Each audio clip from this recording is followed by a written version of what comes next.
Something great about being a young bloke is that you get to experience a lot of things for the first time. For example, pooping your pants, going to school, getting a job, and going on your first two-man mission. On my first two-man mission, I had the perfect guy for the job.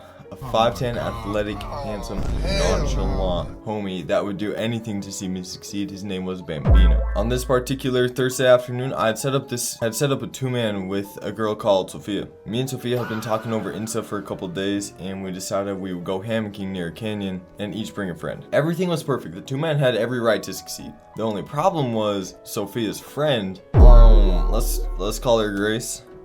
Let's just say not Bambino's type of girl. Now the question was, would Bambino be able to be an absolute champion, a king, and a hero to the two-man, or would Grace's hot breath be too much to bear? I pull up to Bambino's crib in my best fit, and he hops in looking just as good. We drive about 30 minutes until we get to the canyon that we plan to go hammocking in, and immediately miss our turn. So I drive down this narrow road, already a little stressed out, and hit the fastest three-point turn possible and start heading in the right direction. As I'm driving down this windy road, I start panicking more and more until I'm pretty sure I'm hyperventilating. In this car, I'm shaking as we drive, right? Suddenly, we see this big-ass rock in the road, and as I approach it at 35 miles per hour, there are three different choices I could make. Option A, I can swerve into oncoming traffic and die. Option B, I can swerve off the side of the road and die. Or C, I can go over the rock. I go with option C. We clunk over this rock and immediately the dashboard goes into self-destruct mode. There's like red lights flashing, alarms blaring, the cabin pressure is gone, right? What actually happened was the back right tire had fucking exploded and went from 32 psi to 11 psi.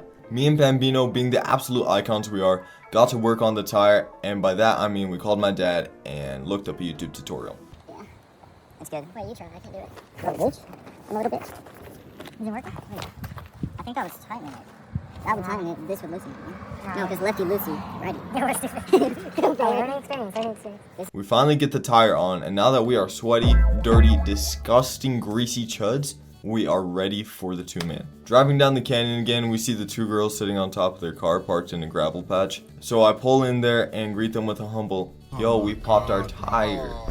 It was pretty damn awkward at first, but after a little conversation and a lot of Bambino staring my ass down after seeing Grace, we got in their car and found a good spot to camp. We started a small fire, talked some talk, and started cooking some s'mores. Me and Sophia started building some chemistry making these s'mores. Meanwhile, Grace was minding her own business while Bambino stared at me from across the fire with his hoodie on looking like this.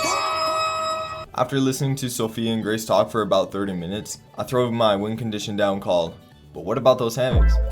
This puts everyone into a spur of action, and by that I mean Bambino held the light while me and Grace did all the work. Now that everyone has s'mores in their bellies, we were ready for some hammocking. We stood around the fire for a sec deciding who got which hammock, and I made the decision that me and Bambino would take the one closer to the fire and Sophia and Grace would take the other one. Sophia looks at me after I say this and is like, "No, we are going to share one."